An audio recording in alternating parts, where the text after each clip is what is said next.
The original Star Wars trilogy is considered to be one of the greatest stories ever told in the history of film. The prequels? Not so much. Many critics and fans dismiss them as poorly executed and too focused on special effects. But what if I told you that there's so much more in the prequels that you ever noticed?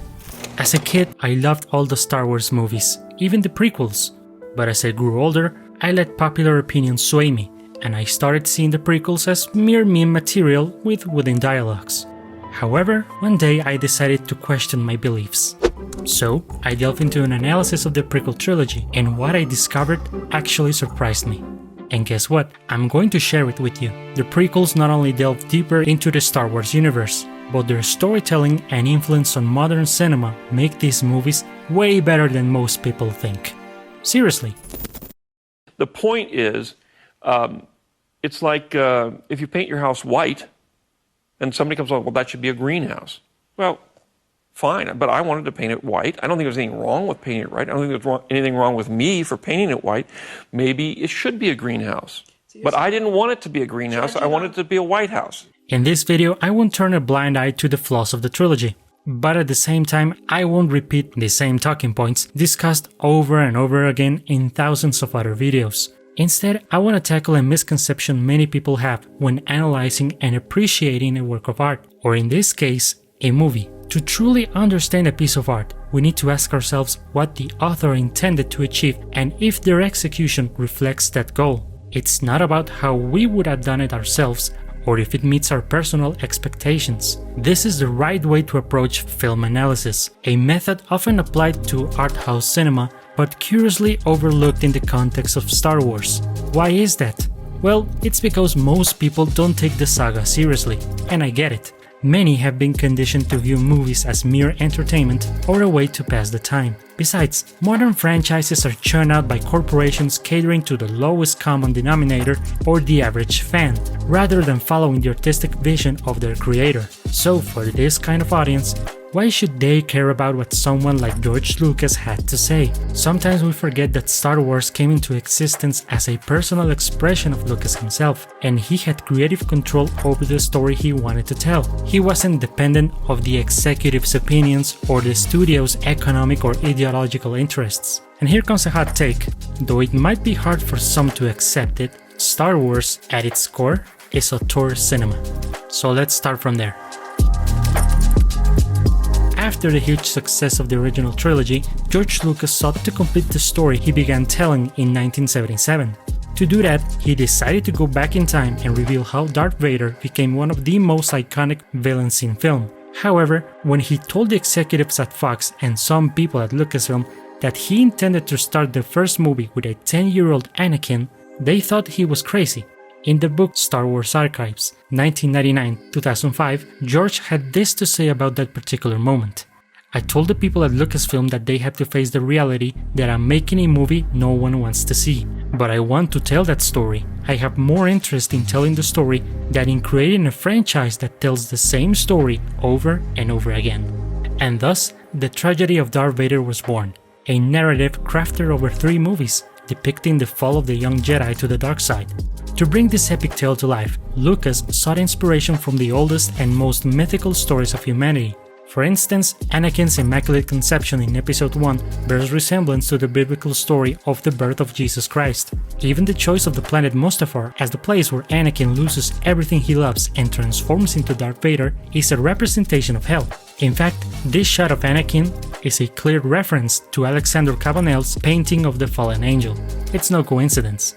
But Lucas' inspiration doesn't stop at religion. He also draws from classical mythology, such as Anakin's aggressive personality in Episode 2 and 3, which mirrors that of the warrior Achilles in the Iliad. Ultimately, Anakin's fall is an emotional journey built across 3 films, where we can see all of the elements that led him to the dark side, a journey Lucas masterfully executed. We witness how Anakin is born a slave, reluctantly accepted into the Jedi Order, and even as a Jedi Knight, he fails to earn the respect of the Council to be considered a master. I believe the execution of Anakin's arc was achieved to perfection, with George Lucas teaching us the dangers of succumbing to the dark side out of fear of losing the things or people we love. While creating the origin of Darth Vader, George Lucas set himself a much more ambitious task, showing us how a democracy can turn into a dictatorship, and effectively, it manages to capture the rise of Palpatine in parallel to the fall of Anakin. Grandpa Palps might have drawn inspiration from various notorious dictators, but his story is pretty close to the rise of Adolf Hitler, and according to Lucas, it has a bit of the President Richard Nixon's corruption sprinkled all over it. But if you ask me, I think Hitler's influence on the plot is more prominent. Just as Hitler ascended from chancellor to dictator through the enabling law of 1933, which transferred all of the German legislative power to him, we can see Palpatine obtaining emergency powers to stay in power, and later refusing to give them up. The fall of the Republic, on the other hand, is based on the fall of the Roman Empire, a subject that Lucas emphasized by making visual references to the 1964 film The Fall of the Roman Empire. By using historical political elements, Lucas explores the idea of corruption in democracy and how a dictatorship does not arise violently through the invasion of a foreigner, but is usually the result of internal corruption of the government, with the voluntary surrender of power to the dictator amid thunderous applause. Here's another interesting thing about the prequels. Just like in the original trilogy, Lucas dives into classic movies to deliver intense emotions to the audience.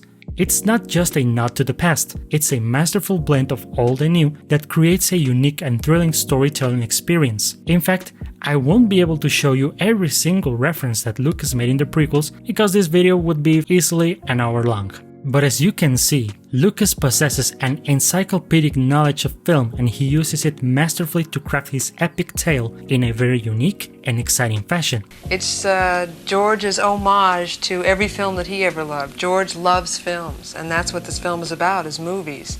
Every scene is reminiscent of a scene in a film that we all loved before. These references work so well because Lucas takes classic elements of Western pop culture and transforms them into something new, both in its medium and its presentation, while paying tribute to the works that inspired him. Yeah, it's like poetry, so if they rhyme.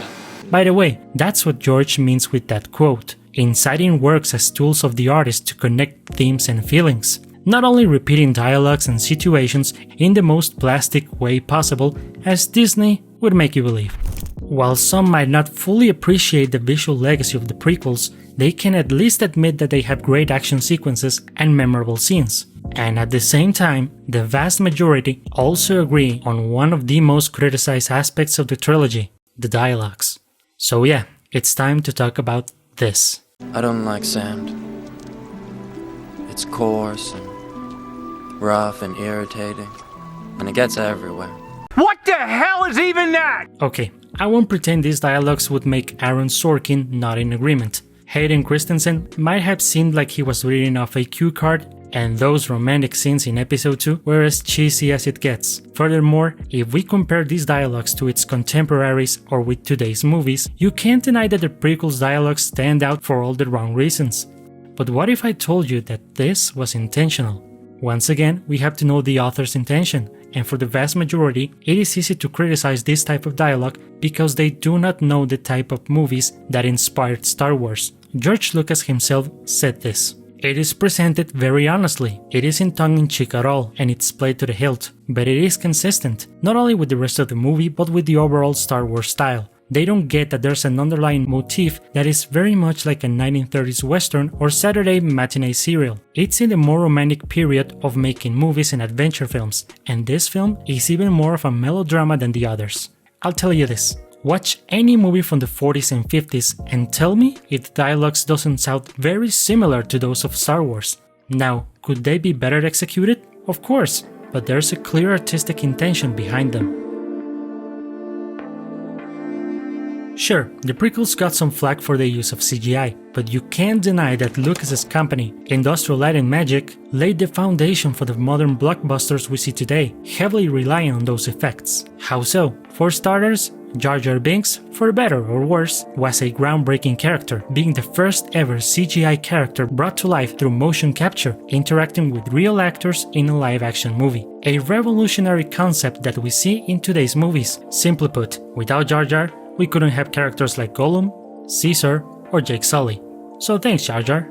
George has always been at the forefront of the advancement of technology in filmmaking, and with the prequels, he continued his innovation. For example, Episode 2 was the first blockbuster to ditch traditional film and go all in on digital. Back then, that move was heavily criticized, but time has showed that Lucas was right in affirming that digital cinema was the future. Now, movies shot on film are in the minority and digital has become the norm.